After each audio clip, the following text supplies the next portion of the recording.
Hello दोस्तों, आप सभी का हमारे YouTube channel current affair daily में हार्दिक स्वागत है। सक्सेस पॉइंट मल्हारगढ़ के इस चैनल में हम प्रतिदिन अति महत्वपूर्ण प्रश्न के बारे में पढ़ेंगे। प्रतिदिन अति महत्वपूर्ण प्रश्न के बारे में पढ़ने से पहले यदि अभी तक अगर आपने हमारे चैनल को सब्सक्राइब नहीं किया है तो सब्सक्राइब करें, लाइक करें एवं बेल आइकन दबाना ना भूलिए ताकि आपको करंट अफेयर की नोटिफिकेशन प्राप्त हो सके। चलिए हम शुरुआत करते हैं पहले क्वेश्चन से। पहला क्वेश्चन दोस्तों, न्यायमूर्ति रितु बहारी उत्तराखंड उच्च न्यायालय की मुख्य न्यायाधीश बनी। दोस्तों अभी रितु बहारी को जो है न्यायमूर्ति रितु बहारी को उत्तराखंड उच्च न्यायालय का नया मुख्य न्यायाधीश बनाया गया है। ये नियुक्ति वहाँ के राज्यपाल लेफ्टिनेंट जनरल गुरमीत सिंह ने उन्हें शपथ दिलाई है। राज्यपाल द्वारा उनको शपथ दिलाई गई है। गुरमीत सिंह उत्तराखंड के राज्यपाल। ये फोटो पे लगा दोस्तों रितु बहारी जो कि भी उत्तराखंड उच्च न्यायालय की पहली महिला मुख्य न्यायाधीश के रूप में शपथ ली। नेक्स्ट क्वेश्चन की ओर दोस्तों, नेक्स्ट क्वेश्चन आपका 2024 पेरिस ओलंपिक के लिए मशाल वाहक के रूप में अभिनव बिंद्रा का चयन। दोस्तों भारत के पहले व्यक्तिगत ओलंपिक स्वर्ण पदक विजेता और IOC एथलेटिक आयोग के सदस्य अभिनव बिंद्रा प्रतिष्ठित प्रतीक को ले जाने के लिए चुने गए 11,000 मशाल धारकों में से एक ही। तो अभी 2024 में जो ओलंपिक होने वाला है पेरिस, उसके लिए मशाल वाहक के रूप में अभिनव बिंद्रा का चयन किया गया है। ये फोटो भी लगा है दोस्तों, ये निशानेबाज है अभिनव बिंद्रा, ये भी आपको पता होना जरूरी। नेक्स्ट क्वेश्चन की ओर दोस्तों, नेक्स्ट क्वेश्चन आपका लाल कृष्ण आडवाणी को भारत रत्न से सम्मानित किया जाएगा। प्रधानमंत्री द्वारा भी ये घोषणा की गई है कि जो लाल कृष्ण आडवाणी हैं इनको भारत रत्न से सम्मानित किया जाएगा। भारत रत्न के बारे में आप सभी जानते होंगे। भारत रत्न भारत का सर्वोच्च नागरिक पुरस्कार है। इसकी स्थापना 2 जनवरी 1954 को हुई थी। यह पुरस्कार कलात्मक, साहित्यिक, वैज्ञानिक उपलब्धियों सहित राष्ट्रीय सेवा की उच्चतम डिग्री के साथ साथ उच्चतम क्रम की सार्वजनिक सेवा की मान्यता के लिए प्रदान किया जाता है। यह पुरस्कार केवल भारतीय नागरिकों तक ही सीमित नहीं है, गैर भारतीय नागरिकों को भी प्रदान किया जाता है। और इसके लिए दोस्तों प्रधानमंत्री भारत के राष्ट्रपति को प्राप्तकर्ताओं की सिफारिश करते हैं। प्रतिवर्ष अधिकतम 3 नामांकित व्यक्तियों को यह सम्मानित किया जाता है। बहुत अच्छा क्वेश्चन है, ये भी आपको पता होना जरूरी दोस्तों कि अधिकतम प्रतिवर्ष 3 नामांकित व्यक्तियों को सम्मानित किया जाता है। भारत रत्न, ये फोटो भी लगा है दोस्तों, किस टाइप का जो है भारत रत्न जो पदक रहता है वो किस टाइप से पीपल के पत्ते का डिजाइन होता है। जो फोटो भी लगा है आप देख सकते हैं। इसकी लंबाई लगभग 2.5 इंच और चौड़ाई 1.9 इंच और मोटाई 1/8 इंच होती हैं।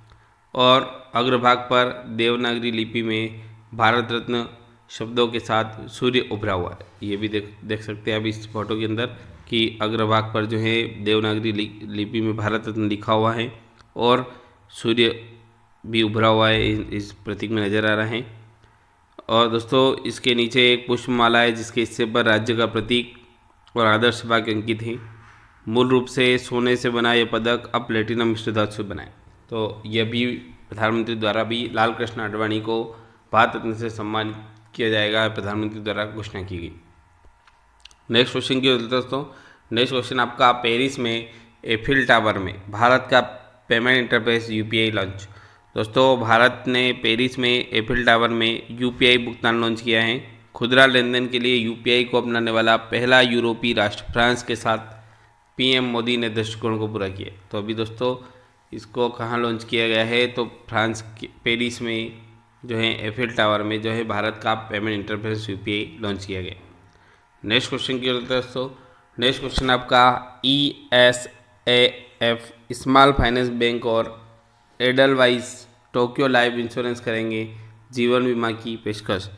दोस्तों ESAF स्मॉल फाइनेंस बैंक ने एडलवाइज टोक्यो लाइफ इंश्योरेंस के साथ एक रणनीतिक बैंक इंश्योरेंस गठबंधन किया है जिसका लक्ष्य पेशकशों में विविधता लाना और बैंक रहित लोगों को वित्तीय सुरक्षा प्रदान करना। दोस्तों अभी जो है ESAF स्मॉल फाइनेंस बैंक ने एडलवाइज टोक्यो लाइफ इंश्योरेंस के साथ गठबंधन बनाया। नेक्स्ट क्वेश्चन की दोस्तों, नेक्स्ट क्वेश्चन आपका पुजारी ईश्वरी प्रसाद नंबूदरी को शंकर स्मृति पुरस्कार से सम्मानित किया गया। उत्तराखंड के विश्व प्रसिद्ध बद्रीनाथ धाम के मुख्य पुजारी ईश्वरी प्रसाद नंबूदरी को केरल में शंकर स्मृति पुरस्कार से सम्मानित किया गया। बद्रीनाथ धाम का नाम आप सभी ने सुना होगा, जिसे अक्सर भगवान विष्णु का सांसारिक निवास कहा जाता है और दुनिया भर के हिंदुओं के लिए एक प्रमुख तीर्थ स्थल है। तो अभी इनको शंकर स्मृति पुरस्कार से सम्मानित किया गया। फोटो लगाए दोस्तों पुरस्कार देते हुए। नेक्स्ट क्वेश्चन की ओर दोस्तों, नेक्स्ट क्वेश्चन आपका, भारत की पहली महिला रोबोट व्योम मित्र अंतरिक्ष में भरेगी उड़ान। भारत के अंतरिक्ष प्रयासों के लिए एक अग्रणी छलांग में भारतीय अंतरिक्ष अनुसंधान संगठन इसरो द्वारा विकसित महिला रोबोट अंतरिक्ष यात्री व्योम मित्र इस वर्ष की तीसरी तिमाही में एक मानव रहित मिशन पर निकलेगा। यह मिशन, जिसका नाम संस्कृत शब्दों में व्योम और मित्र के नाम पर रखा गया है, जो 2025 के लिए निर्धारित देश की पहली मानव युक्त अंतरिक्ष उड़ान महत्वाकांक्षी गगनयान मिशन की दिशा में एक महत्वपूर्ण प्रगति का प्रतीक है। तो ये भारत की महिला रोबोट है व्योम मित्र, जो अंतरिक्ष में भरेगी उड़ान। ये फोटो भी लगा है दोस्तों। नेक्स्ट क्वेश्चन की दोस्तों, नेक्स्ट क्वेश्चन आपका, स्वास्थ्य मंत्री मनसुख मांडविया, ये स्वास्थ्य मंत्री कैबिनेट, जिन्होंने भी एम्स भुवनेश्वर में एक नई सुविधा का उद्घाटन किया है। दोस्तों स्वास्थ्य मंत्री मनसुख मांडविया फोटो लगाए, जिन्होंने ओडिशा के एम्स भुवनेश्वर में धर्मशाला, ट्रामा सेंटर और हेला मशीन सहित उन्नत स्वास्थ्य सुविधाओं का उद्घाटन किया है। उड़ीसा के जो मुख्यमंत्री वर्तमान नवीन पटनायक है, यहाँ के जो राज्यपाल है रघुवर दास है और यहाँ की जो राजधानी है वह भुवनेश्वर है। तो अभी स्वास्थ्य मंत्री द्वारा भी एम्स भुवनेश्वर में एक नई सुविधा का उद्घाटन किया है। नेक्स्ट क्वेश्चन की दोस्तों, नेक्स्ट क्वेश्चन आपका, अपूर्वी चंद्रा, नाम सुना होगा, ये स्वास्थ्य सचिव का पदभार इनके द्वारा संभाला गया है, अपूर्वी चंद्रा। इसके अलावा दोस्तों आशीष कुमार भूटानी, जिनको सहकारिता मंत्रालय के नए सचिव होंगे। राजकुमार गोयल सीमा प्रबंधन विभाग के सचिव बनाए गए। इसके अलावा अंतर्राज्यीय परिषद सचिवालय के प्रभारी के मूसा चालाई को बनाया गया है। इसके अलावा श्रम और रोजगार मंत्रालय का नेतृत्व सुमिता डावरा करेगी। अंतर्देशीय जलमार्ग प्राधिकरण के प्रमुख विजय कुमार को बनाया गया है। इसके अलावा दोस्तों विधि आयोग रीता वशिष्ठ को विधि आयोग में जो है इनको नई नौकरी मिली एक तरीके से। और सबसे मेन दोस्तों अपूर्वी चंद्रा, जिनको स्वास्थ्य सचिव का पदभार दिया गया है, फोटो भी लगाया दोस्तों अपूर्वी चंद्रा। नेक्स्ट क्वेश्चन की दोस्तों, उच्च न्यायालय के मुख्य न्यायाधीश व अन्य न्यायाधीश कितने वर्ष की आयु में सेवानिवृत्त होते हैं? तो उच्च न्यायालय के जो मुख्य न्यायाधीश है एवं अन्य न्यायाधीश 62 वर्ष की आयु में सेवानिवृत्त होते हैं। मूल रूप से दोस्तों उच्च न्यायालय की जो न्यायाधीश की सेवानिवृत्ति की आयु 60 वर्ष निर्धारित की गई थी, लेकिन 15वें संविधान संशोधन के अनुसार 1963 में इसे बढ़ाकर 62 कर दिया है। और सुप्रीम कोर्ट के जो न्यायाधीश रहते हैं उनकी सेवानिवृत्ति आयु 65 वर्ष होती है। तो ये थोड़ा सा डिफरेंस है दोस्तों। उच्च न्यायालय के जो मुख्य न्यायाधीश है और अन्य न्यायाधीश उनकी सेवानिवृत्ति की आयु 62 वर्ष है और सुप्रीम कोर्ट के न्यायाधीश की जो सेवानिवृत्ति की आयु है वह 65 वर्ष है। नेक्स्ट क्वेश्चन की ओर दोस्तों, नेक्स्ट क्वेश्चन आपका, साबुन के बुलबुले के अंदर दबाव होता है। तो दोस्तों साबुन के बुलबुले के अंदर वायुमंडलीय दबाव से अधिक।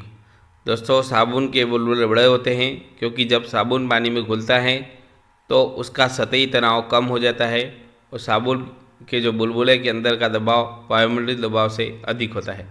तो इसलिए दोस्तों साबुन के बुलबुले के अंदर जो है वायुमंडलीय दबाव से अधिक दबाव होता है, ये आपको पता होना जरूरी दोस्तों।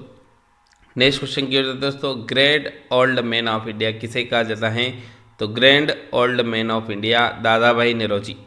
दादा भाई नौरोजी, जिन्हें भारत का ग्रैंड ओल्ड मैन के नाम से जाना जाता है, ये एक पारसी बुद्धिजीवी, शिक्षक, कपास व्यापारी और एक प्रारंभिक भारतीय राजनीतिक और सामाजिक नेता थे। तो इनको grand old man of India कहा जाता है। नेक्स्ट क्वेश्चन की ओर दोस्तों, नेक्स्ट क्वेश्चन आपका, भारतीय राष्ट्रीय कांग्रेस की स्थापना किसके द्वारा की गई थी? तो एलन ऑक्टेवियन हुम, A.O. हुम जिसे कहा जाता है, भारतीय राष्ट्रीय कांग्रेस की स्थापना इनके द्वारा की गई थी। दोस्तों भारतीय राष्ट्रीय कांग्रेस भारत में एक व्यापक आधार वाली राजनीतिक पार्टी है जिसकी स्थापना 1885 में हुई थी।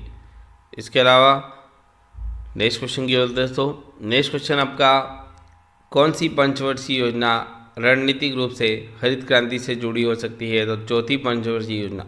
हरित क्रांति को बीज, पानी, उर्वरक, कीटनाशक प्रौद्योगिकी घटकों के साथ एक पैकेज कार्यक्रम के रूप में पेश किया गया था और इसे मूल रूप से उच्च उपज विविधता कार्यक्रम कहा जाता था। तो दोस्तों 1966 संसद के करीब में 1970 से 71 तक भोजन में आत्मनिर्भर प्राप्त करने के उद्देश्य से शुरू किया गया था और चौथी पंचवर्षीय योजना इस समय प्रधानमंत्री इंदिरा गांधी थे और इंदिरा गांधी सरकार ने 14 प्रमुख भारतीय राष्ट्रीय बैंकों का राष्ट्रीयकरण किया और भारत में हरित क्रांति ने कृषि को उन्नत किया। तो ये पंचवर्षीय योजना जो है हरित क्रांति संबंधी योजना कौन सी है? तो चौथी। और इसी समय इंदिरा गांधी प्रधानमंत्री थी और इन्होंने 14 बैंकों का राष्ट्रीयकरण किया है, इन्हीं की सरकार ने। नेक्स्ट क्वेश्चन क्या होता है दोस्तों? नेक्स्ट क्वेश्चन आपका, अंगूर में मौजूद अम्ल का नाम क्या है? तो टार्टरिक अम्ल। अंगूर में पाया जाने वाला प्रमुख कार्बनिक अम्ल है टार्टरिक अम्ल। नेक्स्ट क्वेश्चन क्या होता है दोस्तों? नेक्स्ट क्वेश्चन आपका, सुल्तानपुर पक्षी अभ्यारण्य किस राज्य में स्थित है? तो सुल्तानपुर पक्षी अभ्यारण्य हरियाणा में स्थित है। हरियाणा की राजधानी करनाल है और यहाँ के जो अभ्यारण्य सुल्तानपुर पक्षी अभ्यारण्य एग्जाम में बहुत बार पूछा जा चुका है, यह हरियाणा में स्थित है। नेक्स्ट क्वेश्चन क्या होता है दोस्तों? नेक्स्ट क्वेश्चन आपका, किसके शासनकाल में चित्रकला अपने विकास के उच्चतम स्तर पर पहुंची? तो जहांगीर के शासनकाल में चित्रकला अपने उच्चतम स्तर पर पहुंची। नेक्स्ट क्वेश्चन क्या होता है दोस्तों? नेक्स्ट क्वेश्चन आपका, आमतौर पर वाइट प्लेग के नाम से क्या जाना जाता है? तो क्षय रोग। क्षय रोग को सफ़ेद प्लेग के नाम से भी जाना जाता है। यह जीवाणु स्ट्रेन माइकोबैक्टीरियम ट्यूबरोकोलिसिस के कारण होता है और इसकी रोग की पहचान रॉबर्ट कोच ने 24 मार्च 1882 को की थी। तो ये भी आपको पता होना जरूरी दोस्तों। क्षय रोग की जो पहचान है ये रॉबर्ट कोच द्वारा की गई थी और यह जो है स्ट्रेन माइकोबैक्टीरियम ट्यूबरकुलोसिस के कारण होता है। नेक्स्ट क्वेश्चन क्या होता है दोस्तों? नेक्स्ट क्वेश्चन आपका, कौन सा दिल्ली सुल्तान बाजार नियंत्रण तंत्र शुरू करने के लिए जाना जाता है? तो अलाउद्दीन खिलजी को दिल्ली सल्तनत में बाजार नियंत्रण तंत्र शुरू करने के लिए जाना जाता है। उन्होंने आवश्यक वस्तुओं जैसे खाद्य, कपड़ा, अन्य वस्तुओं की कीमतें तय की और इन कीमतों का पालन सुनिश्चित करने के लिए सख्त बाजार नियम लागू की। उन्होंने बाजार की निगरानी करने और उल्लंघन करने वालों को दंडित करने के लिए पर्यवेक्षकों और जासूसों को भी नियुक्त किया। तो दिल्ली सुल्तान बाजार नियंत्रण तंत्र शुरू करने के लिए कौन जाना जाता है? तो अलाउद्दीन खिलजी। नेक्स्ट क्वेश्चन क्या चलता है दोस्तों? नेक्स्ट क्वेश्चन आपका, दांत का सबसे कठोर हिस्सा कौन सा होता है? तो इनेमल कहा जाता है। एग्जाम में बहुत बार आ चुका है दोस्तों। तो दांत का सबसे कठोर हिस्सा इनेमल होता है। इनेमल दांतों का सबसे ऊपरी भाग होता है। यह चमकीला, सफ़ेद और दांतों तथा शरीर का सबसे कठोर भाग इसे कहा जाता है।